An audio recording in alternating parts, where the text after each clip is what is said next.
let's go ahead, and we kind of called this I made this comment earlier, and it's kind of the Easter Christmas Eve church crowd here of if you haven't necessarily been keeping up with the football playoffs, but you're super interested to see who goes to state and then state afterwards, here's your time. Welcome. We're glad to have you. We're going to do a quick, Ish and I will just run through the brackets real fast and kind of tell you who's left and what matchups to watch and kind of where they're at. So if we want to go ahead and pull up the brackets here, Malpel. Mm-hmm.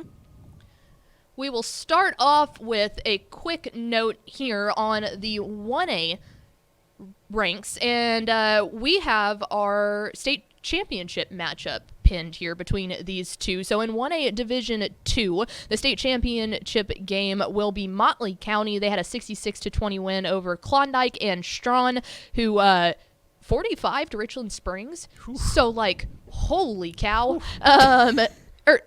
Yes, that is correct. I looked up for a second. I was like, wait a second. Yeah, 100 to 54 there. So, I mean, unbelievable there by Strawn. That looks fake. Yeah. So, six-man gets the there's obviously the half the size of the bracket, so they have Super Bowl week coming up. But there it is, your 1A Division II championship bracket. And then we'll go ahead and move on to 1A Division I. Yes. And I'll go ahead and get this one out of the way, too. Westbrook with a 54-20 win over Happy. And then May with an unbelievably close game. 50-48, they pull it out against those Abbott Panthers. Congratulations. Shout out Coach Terry Crawford. They gave May their absolute biggest test of the year, and that one came down to the final second. So Westbrook and May, your 1A Division I state championship matchup. Moving on to 2A Division II. In your semifinals, they're coming out of Region 1 and 2. You've got Stratford and Albany. And then on the other side of the bracket, it's the matchup that we've seen for, 4 years in a row now? Jeez, I think so, yeah. 4 or 5 in a row. We've got Mart and Falls City. Always a joy to look forward to that one. Going on to 2A Division 1. You want to read these off? Yes, we got Hawley and Marlin taking on each other. Marlin, of course, we're mentioning their incredible run so far, beating Crawford, and I'm pretty sure I had Crawford coming out of that region. So, yes, I think we all did. We probably all did. Anyway. And then the matchup I mentioned earlier, Timpson and Shiner. Again, I think Shiner will be a heavy favorite, but Timpson has a type of athlete that I don't think Shiner has seen very much this season in Terry Bussey. So still keep an eye on that one. 3A Division 2. Now let's go.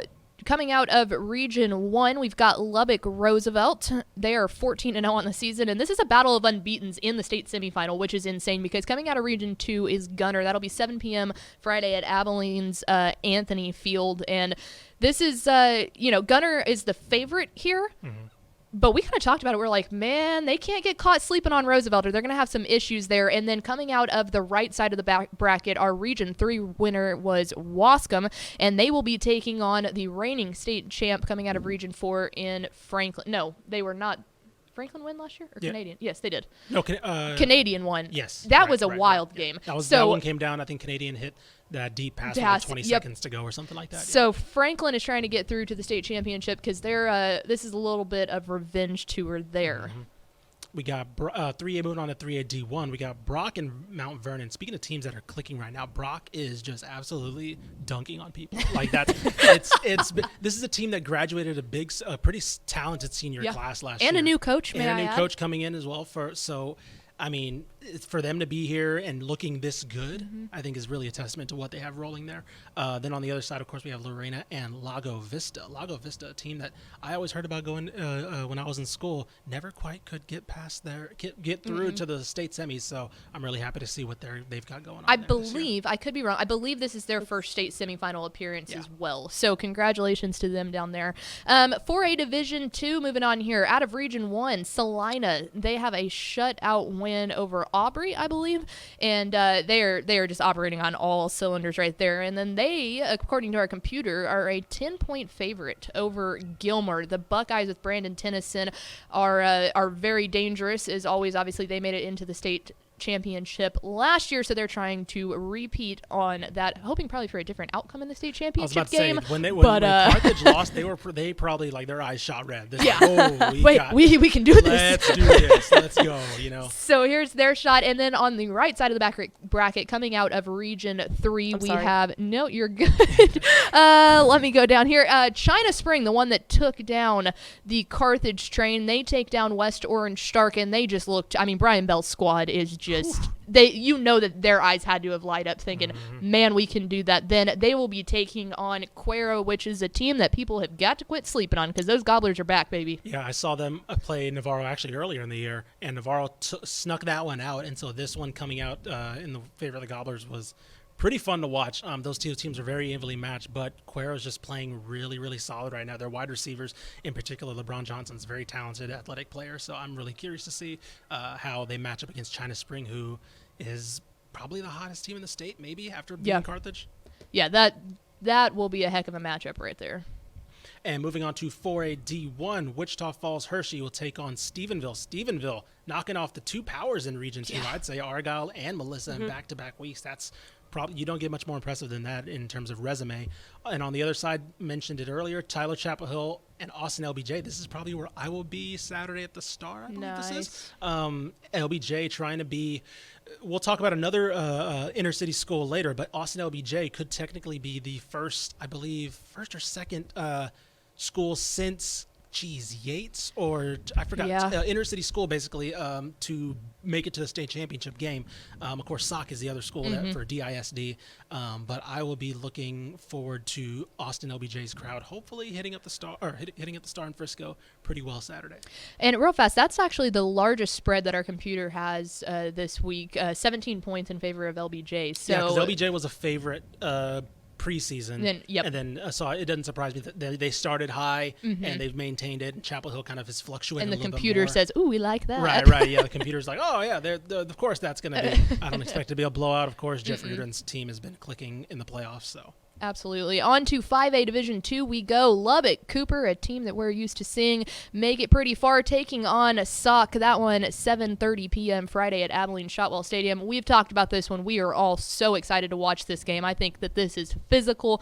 I think the lines will have a lot to do with it, and this one should be super fun. On the right side of the bracket, coming out of Region 3, Crosby won't let us forget them. They continue to do their thing after their successful season last year and taking on a pretty brand name program as of late, Liberty Hill, 7:30 p.m. in Bryan. So excited for both of those. 5A D1, Mansfield Summit and College Station. I want to see that spread because I feel like College Station might be favored by 11. By 11, okay. According to the computer. Again, that's a lot for a semifinal. I do expect Mansfield Summit, who is very battle tested, knocking off Colleyville Heritage last week, to give them a better fight than that.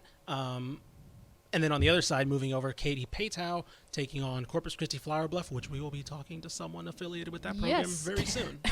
In a matter of minutes. Yes. Going on to 6A D2, a name that you might recognize out of Region 1, the Denton Geyer Wildcats are doing that thing. Rodney Webb makes them really good in the playoffs, and they're going up against you're still here?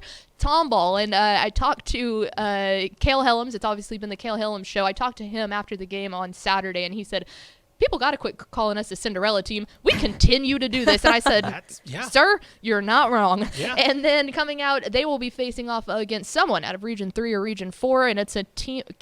Katie, have we heard of them before?